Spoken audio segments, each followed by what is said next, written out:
하나님은 우리 민족을 축복하셔서 추석 명절을 주셨습니다. 왜냐하면 이 추석 명절은 우리의 옛 조상들로부터 시작된 명절인데 기독교하고는 아무런 관련이 없는 문화권 가운데서 만들어진 명절이거든요. 근데 지금 우리가 생각해 보면 이 추석 명절은 완전히 기독교 명절이에요. 그래서 구약에 나타나는 그 추수감사절이나 저 미국 그 보스턴 쪽에서 플리마우스 쪽에서 처음에 시작되어졌다는 청교도들의 추수감사절 이후로 서구 문화권에서 지키고 있는 추수감사절과 모든 것이 똑같습니다.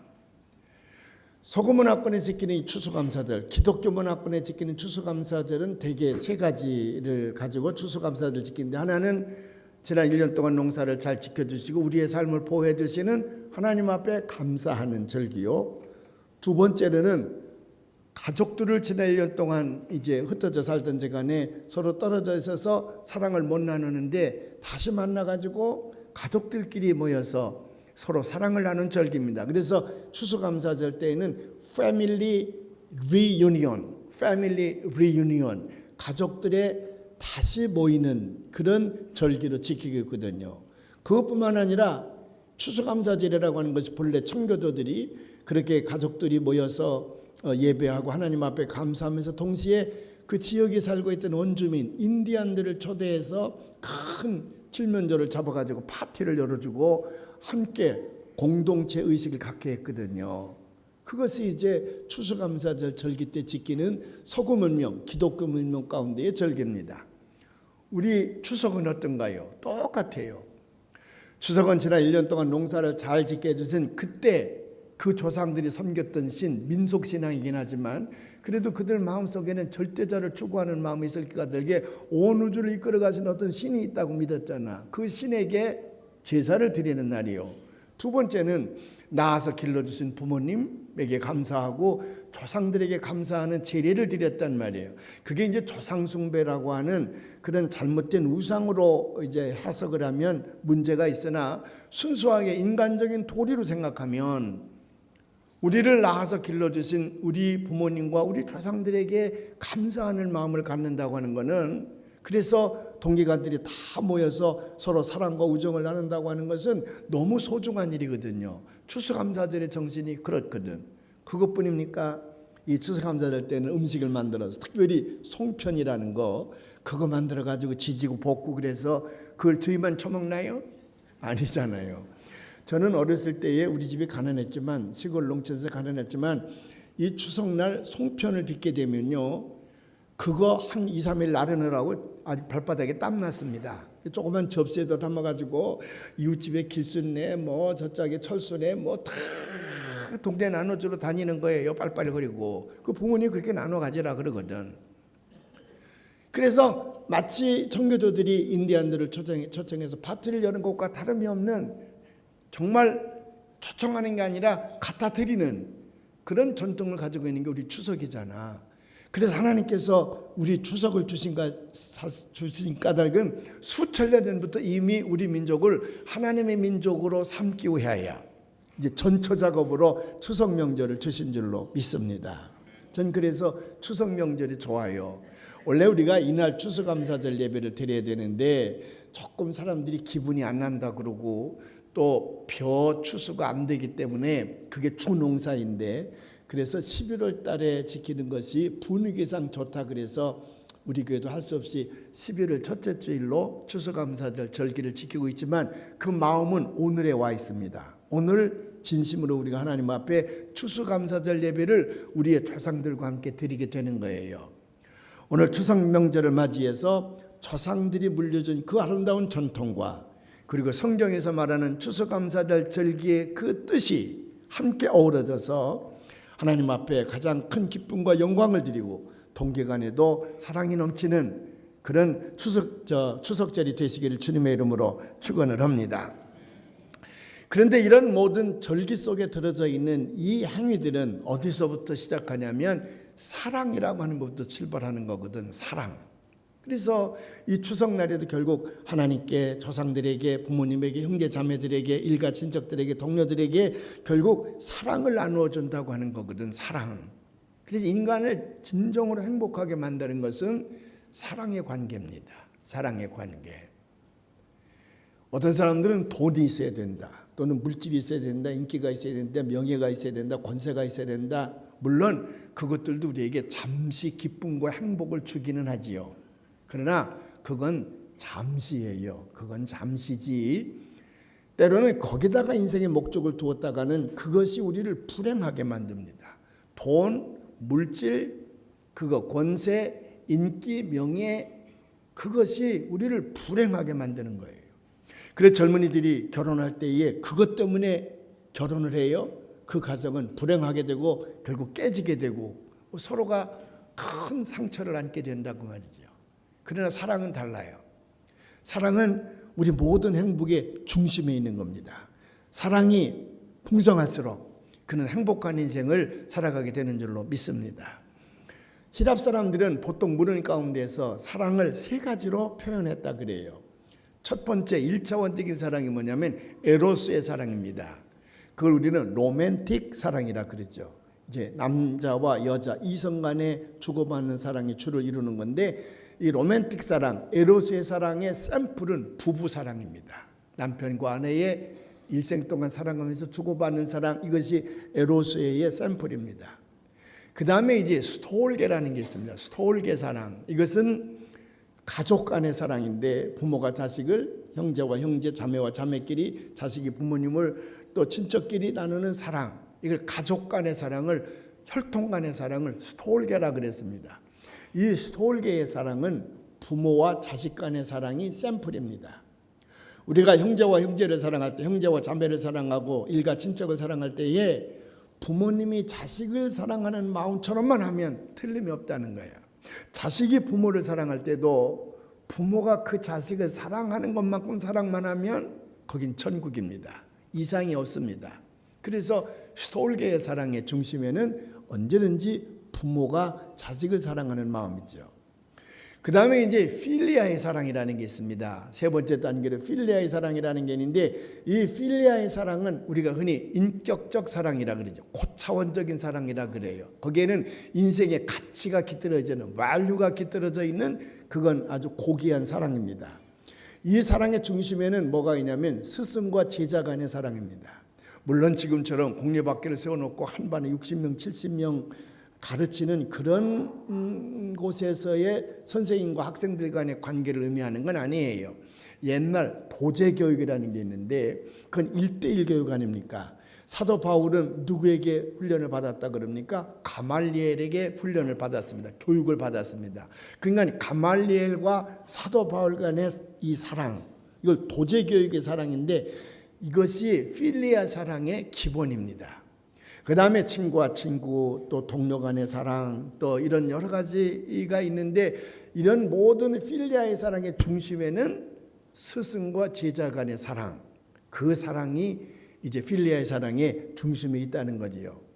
그런데 성경은 무슨 사랑을 얘기하냐면 아가페의 사랑을 얘기합니다. 히랍 문헌 가운데는 아가페라는 말이 별로 등장하지 않는다는 거예요.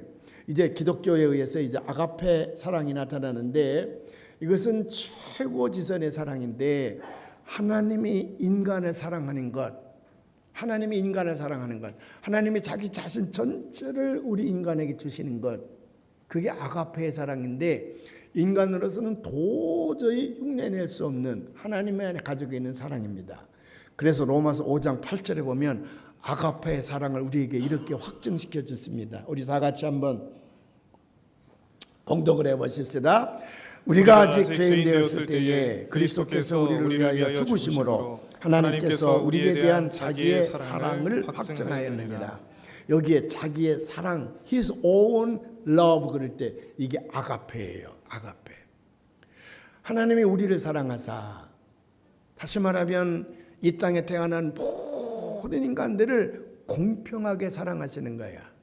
그 사람이 맞도록. 그래서 하나님의 사랑, 하나님의 성령 우리에게 맞춤형으로 온다고 제가 요거 만들어낸 단어라 그랬잖아요. 맞춤형으로 찾아오셔서 우리에게 가장 적합한 사랑을 주시는 분이거든요. 하나님은 어떤 특정한 사람에게 주는 것이 아니라 온 인류를 똑같이 사랑하셔서 그들이 아직도 죄인 되었을 때에 무슨 회개했거나 예수 믿겠다고 반성을 했거나 그런 게 아니라 모두가 다 아직도 죄인 상태에 있을 때에 그들의 죄값을 치르기 위하여 독생자 예수 그리스도를 이 땅에 보내시사 십자가에서 못 박혀 돌아가시게 하셨다. 그 생명을 우리들을 위해서 바치셨다 그 말이지. 그 바치신 사랑, 그것이 아가페의 사랑이야. 그 하나님의 아가페의 사랑을 믿고 하나님이 정말 우리를 이렇게 사랑하심을 믿고 주님 앞으로 돌아오는 자를 하나님께서는 구원하시고 그들에게 영생을 주셔서 천국에서 주님과 더불어 영원히 살게 하신다. 이게 복음의 핵심입니다. 기독교가 전하고자 하는 복음의 핵심이고 이걸 가리켜서 캐리고마라 그래. 캐리고마. 기독교의 진리의 핵심, 복음의 핵심은 캐리고마에 있는 거거든요. 그래서 우리는 하나님께서 우리에게 주신 그 십자가의 사랑, 그것을 닮아가야 되는데 우리로서는 도저히 그것을 닮아갈 수가 없죠. 인간은 하나님께서 우리에게 주신 아가페의 사랑을 도저히 실천할 수가 없습니다. 그래서 요한복음 21장에 보면 예수님께서 부활하신 다음에 자기를 배신했던 베드로에게 찾아가서 네가 나를 사랑하느냐, 시몬의 아들 내가 사랑하느냐, 그럴 때에 아가파스메, 아가페의 사랑으로 물으시는 거야. 그런데 베드로는 그 양심에 찔림이 있잖아. 자기는 아가페의 사랑으로 주님을 사랑한 줄 알았더니 주님이 십자가에 못 박혀 이럴 때에 주님을 3번씩이나 배신했잖아요. 자기 한계를 알았어. 그래서 나는 아가페의 사랑을 가지고는 사랑할 수가 없으나 필리아, 내가 필리아의 사랑을 가지고 주님을 사랑합니다. 대답을 합니다. 두 번째 또 시몬의 아들, 요한의 아들, 미안합니다. 이게 왔다 갔다 해. 요한의 아들 시몬아, 내가 나를 사랑하느냐? 그럴 때에 베드로, 주님은 또 아가페로 묻는데 베드로는 필리아로 대답을 하거든요. 그때 주님께서 필리아로 다시 묻습니다. 세 번째 요한의 아들 시몬아, 내가 나를 사랑하느냐 할 때는 필리아로 물으시는 거거든. 그때 베드로는 편한 마음을 가지고 필리아를 가지고 주님을 사랑합니다. 그렇게 답변을 하는 거예요.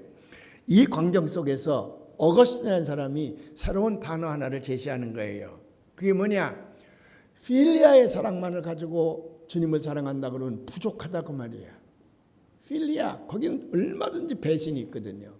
그래서 필리아를 넘어선 오직 하나님만을 사랑하는 것. 웨슬리 목사님에 의하면 기독자의 완전에 대한 크리스천 퍼펙션의 가슴을 가지고 오로지 주님만을 사랑하는 사랑이 있어야 되겠다. 그것이 우리 카페의 이름처럼 카리타스라는 거예요. 카리타스. 오직 세상의 모든 것을 버리면서까지라도 내가 주님만을 사랑하겠다. 그 사랑이 카리타스의 사랑이라 이거지. 그래서 사랑에는 히람 문헌 가운데는 5가지가 등장을 하는 거지. 에로스의 사랑, 스톨게의 사랑, 필리아의 사랑, 카리타스의 사랑, 그리고 맨 위에 아가페의 사랑이 있다는 거거든. 이번 추석절 기간 동안에 동기간에 나누는 사랑은 스톨게의 사랑일 텐데 그 스톨게의 사랑을 통해서 천국을 만들어내는 여러분들이 되시기를 주님의 이름으로 축원을 합니다. 기독교를 사랑의 종교라. 그래, 사랑의 종교라. 맞아요. 기독교는 사랑의 종교입니다. 왜냐하면 사랑으로 인간을 구원코자 하는 겁니다. 사랑으로 세상을 구원코자 하기 때문에 그래요. 근데 기독교는 사랑의 종교라 그러는데 여기서 금방 갈등이 와. 그러면 율법은 뭐냐? 그 율법과 사랑의 관계예요. 우리가 사는 이 세상에 사랑만 있고 율법이 없으면 이 세상은 엉망진창이 될 겁니다. 힘을 가지고 남의 것을 빼앗는다든지 도둑질한다든지 착취한다든지 사람을 죽인다든지 사기를 친다든지 거짓말을 한다든지 정복을 한다든지 그럴 때에 그것을 다스릴 수 있는 법이 없으면 이 세상은 혼란 가운데 빠질 것입니다. 이 세상은 결코 인간이 살 수 없는 세상이 될 거예요. 정직하게 산 사람, 열심히 산 사람, 남에게 폐를 끼치지 않고 산 사람, 그 사람이 잘 사는 사회가 되어져야 되지. 게으르고 나태하고 남의 거를 뺏고 착취하고 훔쳐내고 죽이고 이런 사람들이 어깨를 피고 사는 사회라 그러면 이 세상은 존재할 수가 없습니다. 벌써 망해져 없었을 것입니다. 그러니까 반드시 우리가 있는 이 사회는 정의가 구현되어지고 인과응보의 법칙에 따라 자기가 노력한 것만큼 열매를 거두고 질서가 잘 잡혀있는 그런 사회야만이 우리가 잘 살 수 있는 사회지요. 그래서 그런 사회를 만들기 위하여 법이라는 걸 만들어 놓거든. 그 법 또는 계명 또는 율법이라고 그럽니다. 이거를 잘 지켜야 됩니다. 이 법을 어기고 질서를 파괴하고 남의 것을 빼앗기나 도둑질하고 훔치고 착취하는 그런 사람들이 죄값을 받지 않는다 그러면 이 세상은 살기가 어렵죠. 살기가 어려워요. 그래서 모든 세상의 법, 율법의 정신은 구약에 가 있는 거거든. 하나님이 처음에 유대인들에게 주었던 구약의 율법, 그것이 모든 민족의 법의 정신이야. 그건 아주 공평하고 서로가 억울함이 없는 겁니다. 그 공평한 법이 뭐냐면 이는 이로 눈은 눈으로야. Eye for eye, tooth for tooth, hand for hand. 손은 손으로 그 말이야. 내가 내 눈을 뽑았느냐? 그러면 내 눈도 뽑아야지. 내가 상대방의 눈을 뽑아놓고 내 눈을 멀쩡히 가지고 있다 그러면 그건 불공평한 사회죠. 내가 남의 손을 잘랐느냐? 그러면 내 손도 잘라야지. 그게 공평한 거 아니야. 그것이 이제 구약율법에 나와 있는데 출애굽기 21장 23절부터 25절에 있는 말씀이에요. 우리가 한번 봉독해 보십시다. 그러나 다른 애가 있으면 각대 생명은 생명으로 눈은 눈으로 이는 이로 손은 손으로 발은 발로 된 것은 된 것으로 상하게 한 것은 상함으로 때린 것은 때림으로 갚을지니라. 이게 사람 사는 사회의 법칙이지. 이런 법칙이 있어야 된다 그 말이에요. 그런데 예수님께서는 그런 율법이 꼭 필요하고 중요하지만은 그보다 더 중요한 게 사랑이라는 거야. 그리고 사랑을 이렇게 가르치시는 거예요. 우리 산상수훈에 나와 있는 마태복음 5장 38절부터 시작을 해서 42절까지 나와 있는 말씀인데 이미 여러분들이 잘 아는 말씀이지만 되새기기위해서 한번 다시 봉독해 보십시다. 또 눈은 눈으로 이는 이로 갚으라 했다는 것을 너희가 들었으나 나는 너희에게 이르노니 악한 자를 대적하지 말라. 누구든지 내 오른뺨을 치거든 왼뺨을 또 돌려대며 또 너를 고발하여 속옷을 가지고 오는 자에게 겉옷까지 가지게 하며 또 누구든지 너를 억지로 오리를 가게 하거든 그 사람과 심리를 동행하고 내게 구하는 자에게 주며 내게 구고자 하는 자에게 거절하지 말라. 여러분, 예수님의 이 말씀처럼 살면 우리 살 수 있을까요? 이 세상에 존재할 수 있을까요? 아니야. 존재할 수 없어요.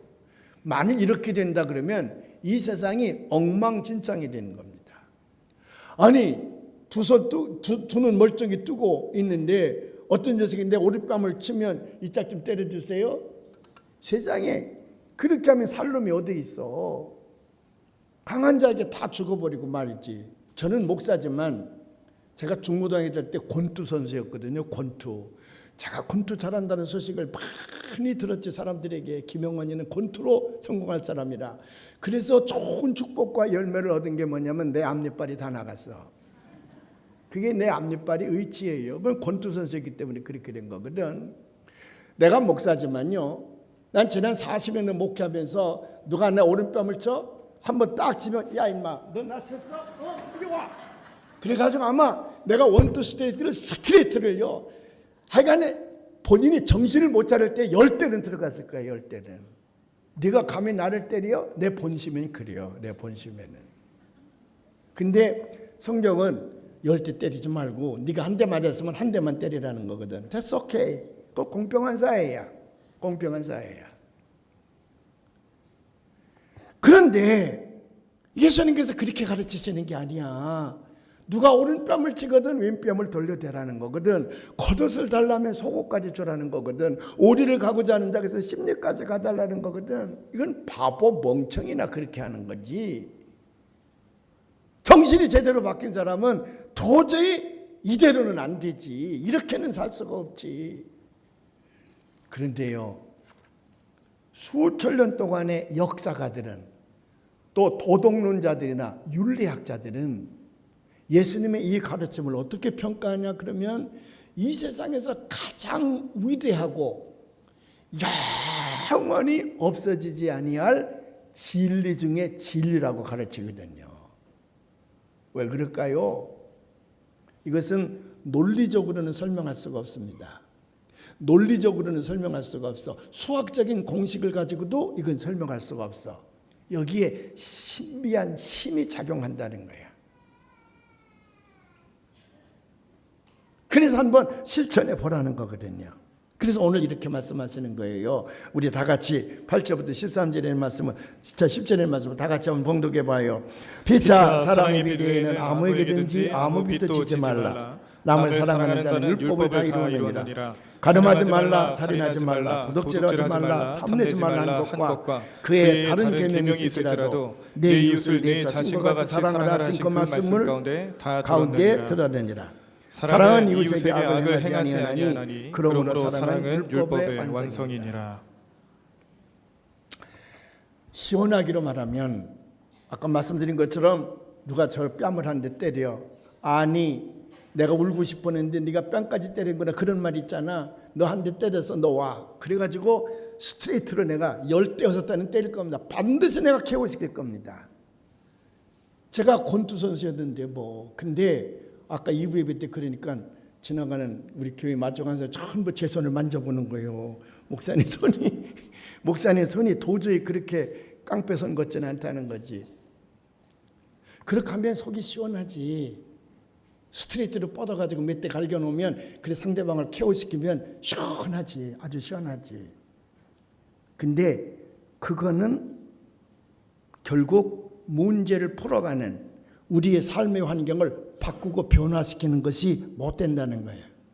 주께서 사랑하라 그럴 때에 살인하지 말라, 간음하지 말라, 다름하지 말라, 도둑질하지 말라, 탐내지 말라, 이웃 것을 탐내지 말라. 그의 다른 계명을 무시하는 건 아니다. 그것을 철저하게 지키는 것이 전제로 되는 거예요. 그래서 우리 기독교인들은 이 세상의 법을 잘 지켜야 됩니다. 국가의 법을 잘 지켜야 됩니다. 누구보다도 법을 잘 지켜야 돼. 그러나 사랑하라. 내 이웃을 내 몸과 같이 사랑하라. Love your neighbor as yourself. 그 법 안에 이런 모든 것들이 다 들어있다는 거예요. 그래서 사랑은 율법을 부정하거나 무시하거나 지키지 않아도 된다는 것이 아니라 그 사랑 속에는 이 모든 것이 다 들어있어서 사랑은 율법의 완성이라. Love is the fulfillment of the law. Love is the fulfillment of the law. 사랑의 완성품이라는 거예요. 사랑의 완성품. 제자들은 이걸 깨닫고 이렇게 우리를 가르칩니다. 두 구절만 우리가 봉독해 보면 야고보서 5장 20절에 있는 말씀과 베드로전서 4장 8절에 있는 말씀인데 한번 봉독해 볼까요? 너희가 알 것은 죄인을 미혹된 길에서 돌아서게 하는 자가 그의 영혼을 사망에서 구원할 것이며 허다한 죄를 덮을 것이니라. 무엇보다도 뜨겁게 서로 사랑할지니 사랑은 허다한 죄를 덮느니라. 허다한 죄를 덮는 것은, 그리고 미혹된 길에서 사람을 변화시키는 것은, 그거는 율법으로 다스릴 수는 있으나 변화는 안 된다. 그 변화는, 근본적인 변화는 뜨겁게 사랑하는 데서 있다고 말이에요. 뜨겁게 사랑하는 데서. 그래서 예수님도 그렇고 사도 바울도 그렇고 야고보도 그렇고 우리에게 말씀하시기를 사랑은 율법의 모든 허물까지라도 다 덮는 힘이 있을 뿐만 아니라 우리의 모든 죄까지도 근본적으로 해결하는 힘이 있다는 거거든. 그래서 사랑은 율법의 완성이라고 하는 겁니다. 지금 오늘 제가 설교하는 것은 기독교 진리의 핵심이기 때문에 졸음이 와도 이거 잘 들어두시길 바랍니다. 그래서 이 사랑은요, 인간적으로는 설명할 수 없는 묘한 신비의 힘으로 사람의 마음을 변화시킨다는 거야. 우리 기독교적인 용어로 얘기하면 성령의 힘이 아니겠습니까? 토니 캄팔로라는 작가가 있습니다. 유명한 설교가이기도 하고 또 학자이기도 합니다. 그래서 이 캄팔로 박사의 글을 제가 많이 읽어서 설교 시간에 이분의 얘기를 제가 많이 해왔어요. 근데 최근에 잡지에 보니까 이분이 경험한 얘기를 써놨더라고요. 저 필라델피아 도심 한가운데에서 무슨 중요한 일이 있어서 이제 새로운 양복을 잘 입고 넥타이를 메고 몸다정을 잘하고 부지런히 도로를 걷고 있었습니다.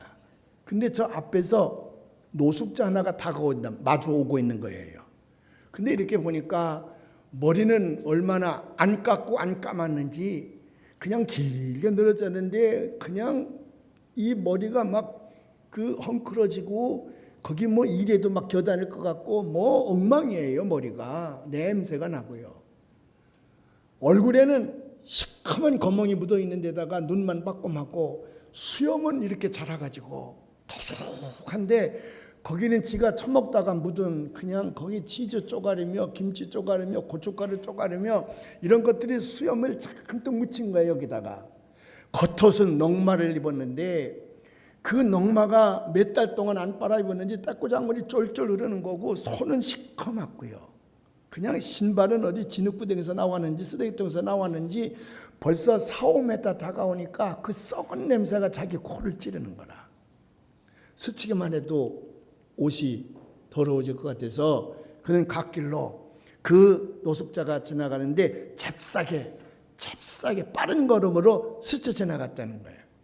근데 그 노숙자가 손에 커피가 한 잔 들려있더라는 거예요. 커피가 쓱 지나가는데 그 노숙자가 이 캄팔로 박사를 보고 Hey, Mr. 여보세요 선생님, want some of my coffee? 내 커피 조금 마시겠습니까? 아니 이쁜 여자가 지나가다가 우리 최정문 장로님이 홀딱 반했던 그 최진실이가 지나가다가 지가 먹던 커피를 장로님 한 잔 드실래요? 그래도 그거 받아 먹어요? 아무리 이뻐도 그거 안 받아 먹어. 매식겨워서 그냥 마른데 지금 어떻다 그랬어?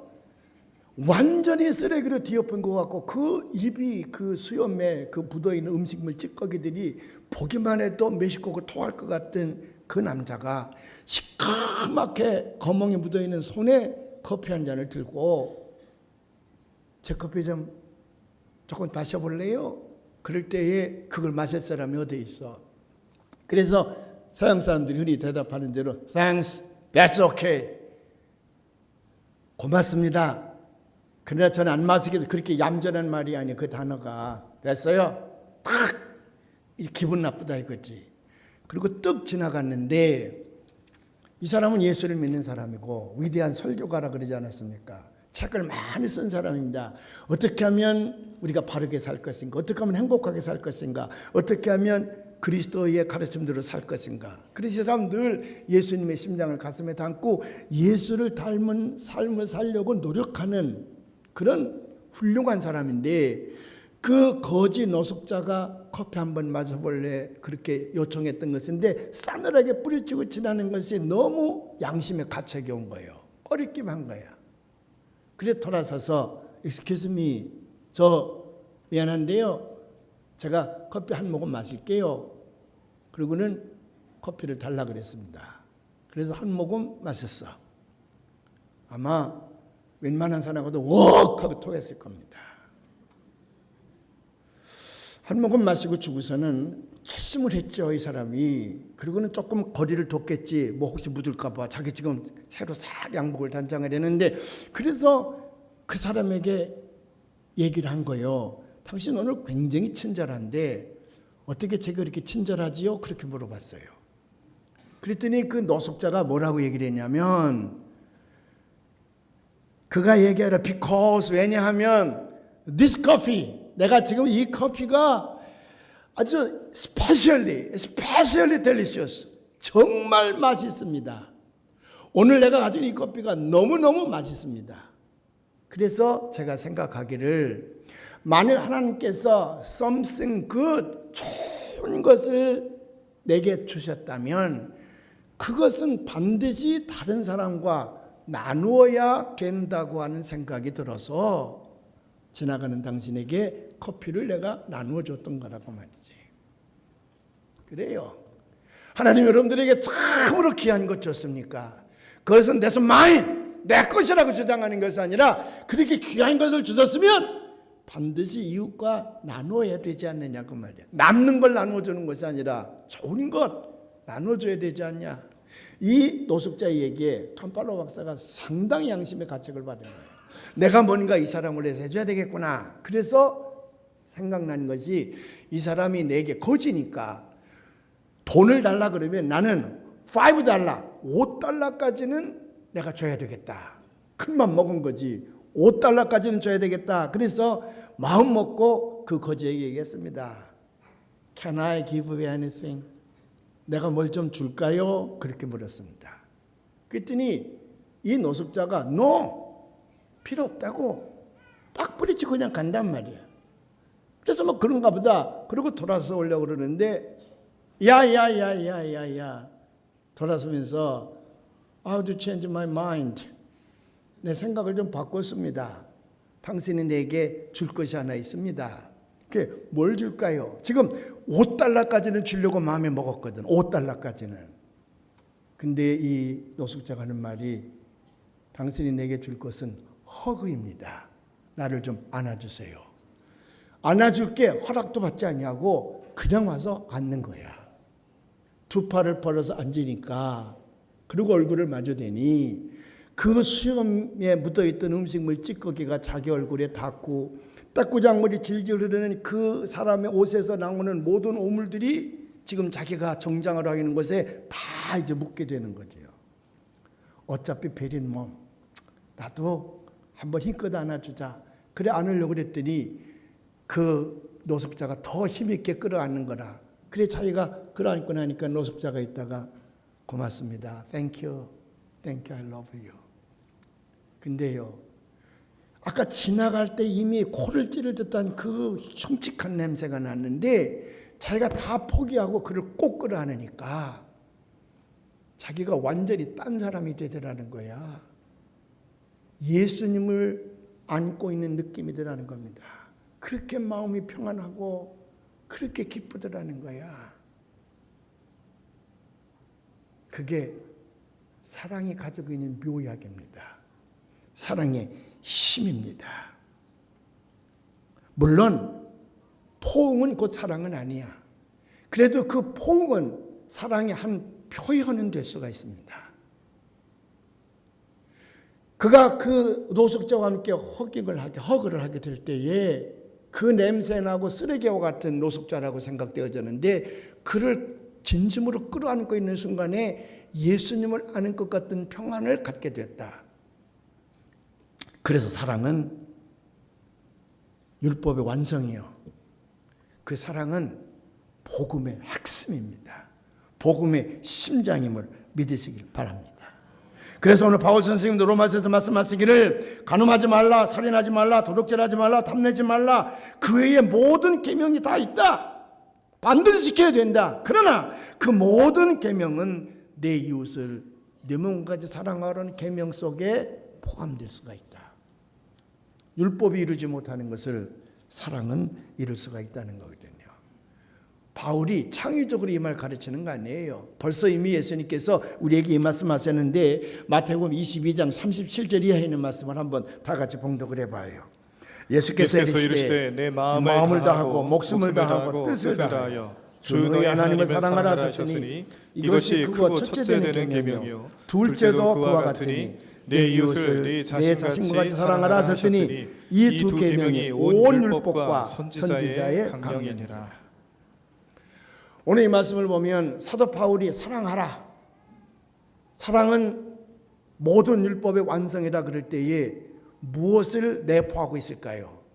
제가 보면 세 가지 정도를 여기서 분명히 알고 넘어갈 것이 있습니다. 바울이 우리에게 가르치고자 하는 세 가지 진리가 이 안에 있다고 생각합니다. 첫째는 아까 말씀드린 것처럼 여기 바울이나 예수님이 가르칠 때 사랑하라 라고 하는 명령은 결코 계명이나 율법이나 율례를 부정하는 것은 아닙니다. 여러분 구원파 지금 저 세월호를 침몰시켰다고 하는 유병훈과 권신찬 이 사람들이 그거거든. 영혼을 구원받았으면 육체적인 죄는 죄가 아니다. 그래서 모든 율법은 없어져야 된다고 하는 사람들이거든요. 아니야. 1.1핵이라도 그것을 변질시켜서는 안 되고 그걸 범하면 안 됩니다. 우리는 반드시 그 율법을 잘 지켜야 됩니다. 예수님의 가르침을 보실래요? 마태복음 5장 17절에 있는 말씀입니다. 한번 봉독해 봐요. 이게 산상수훈입니다. 내가 율법이나 선지자를 폐하러 온 줄로 생각하지 말라. 폐하러 온 것이 아니요 완전하게 하려 함이니라. 완전하게 하려. 그러니까 예수님도 우리에게 율법을 잘 지키라고 말이에요. 우리 기독교인들은 세상의 법을 잘 지켜야 됩니다. 잘 지켜야 돼. 살인하지 말라, 간음하지 말라, 도둑질하지 말라, 이웃을 탐내지 말라, 이런 모든 것들을 잘 지켜야 돼. 근데 한 가지 더 넘어서서 율법주의자가 되면 안 된다. 율법을 위하여 율법을 지키면 안 된다. 그 율법이 만들어진 것은 아까 처음 말씀드린 대로 우리가 사는 이 세상을 보다 잘 살 수 있는, 행복하고 평안하게 살 수 있는 세상, 그런 세상을 만들기 위하여 법이라는 걸 만들었거든요. 그러니까 그 법이 만들어진 것은 우리가 보다 나은 삶을 잘 살게 하기 위하여 만들어진 것인데, 거꾸로 그 율법을 지키기 위하여 사람이 희생해서는 안 된다고 말이에요. 율법을 위하여 율법을 지키는 자가 되면 안 된다. 율법은 누구를 위하여 있는 것이요? 사람을 위하여 있는 것이냐. 심지어는 안식일까지도 사람을 위해서 있는 것이다. 그래, 안식일 계명들이 많이 있지 않습니까? 안식일의 계명들이 얼마나 많아요. 일하지 말라. 일하면 안 되지요. 의사도 일하면 안 돼. 안식일날 쉬어야 됩니다. 맞아요.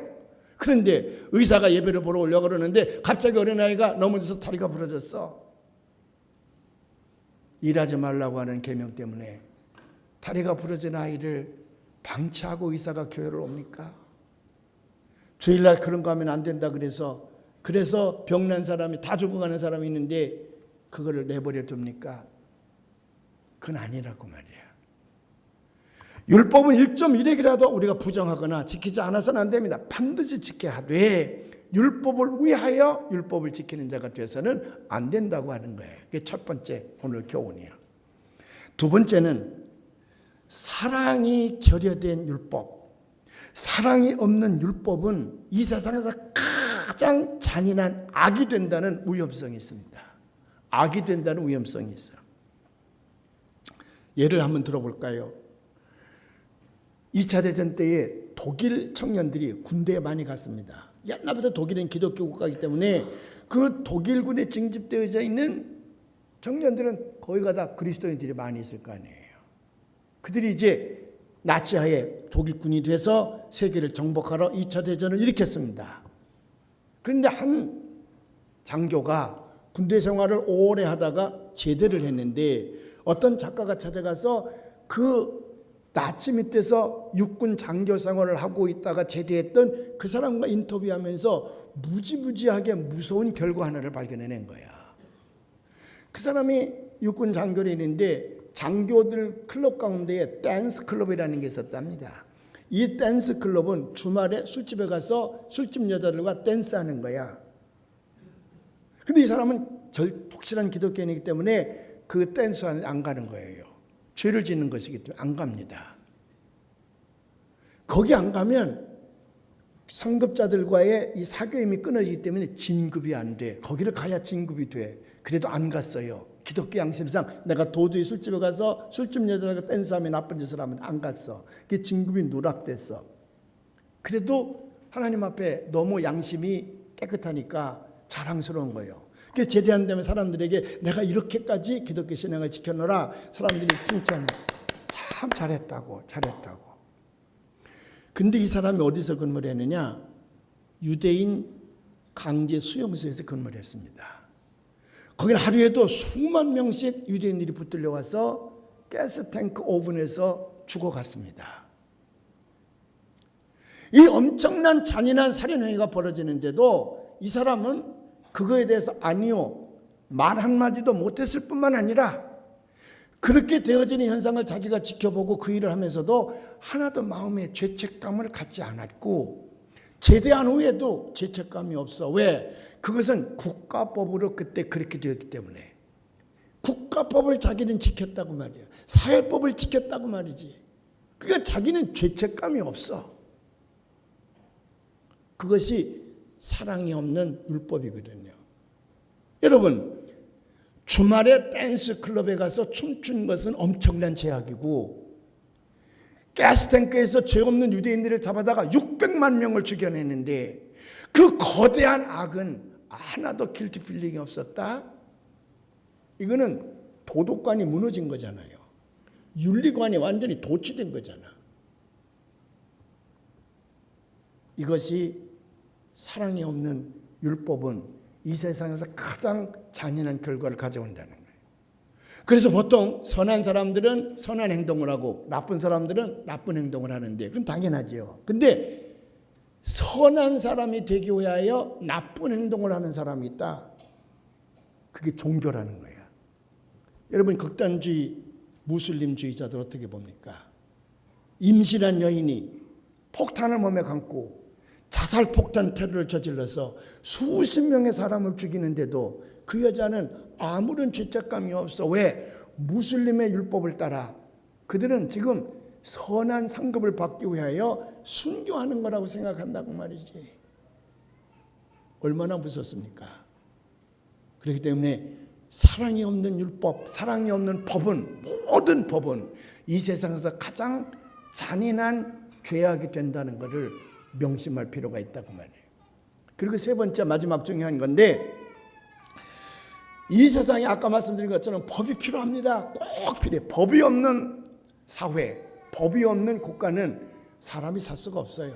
법이 꼭 필요합니다. 신앙생활 하는데도 법이 필요해요. 우리 감리교회도 감리교 법에 따라서 다스려지는 거예요. 법은 매우 중요한데, 아무리 법이 중요하다 할지라도 하나님께서 마지막 우리를 심판하실 때에는 내가 얼마나 율법을 잘 지켰느냐, 내가 얼마나 율법을 잘 지켰느냐에 따라서 내가 판단되어지고 내게 상급이 오는 것이 아니라, 내가 얼마나 사랑했느냐, 내가 얼마나 사랑했느냐에 따라서 판단되어지고 상급이 주어진다는 사실이야. 이미 예수님께서 우리들에게 그 말씀을 가르쳐 주셨습니다. 마태복음 25장에 있는 말씀인데 빠른 속도로 우리가 한번 봉독해 보십시다. 우리 함께 봉독하십시다. 인자가 자기 영광으로 모든 천사와 함께 올 때에 자기 영광의 보좌에 앉으리니 모든 민족을 그 앞에 모으고 각각 구분하기를, 목자가 양과 염소를 구분하는 것 같이 하여 양은 그 오른손에 염소는 왼편에 두리라. 그때 임금이 그 오른편에 있는 자들에게 이르시되, 내 아버지께 복받을 자들이여, 나와 창세로부터 너희를 위하여 예비된 나라를 상속받으라.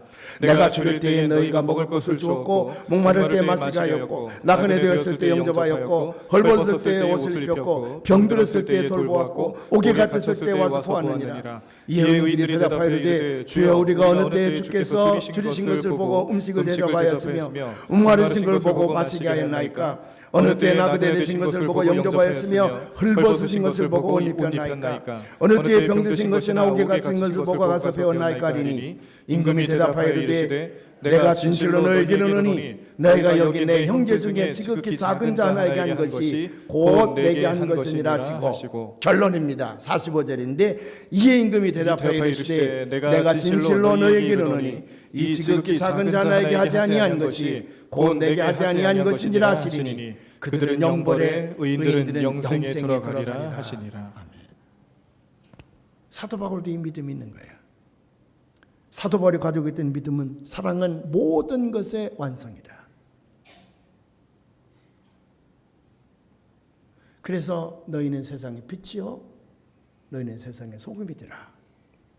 그 가르침이 뭐냐면, 여러 번 여러분들에게 말씀드리지만, 남을 향하여 너 소금이 돼야 되지, 너 빛이 돼야 되지, 너 사랑을 베푸는 자가 되어야지, 그거 아니야.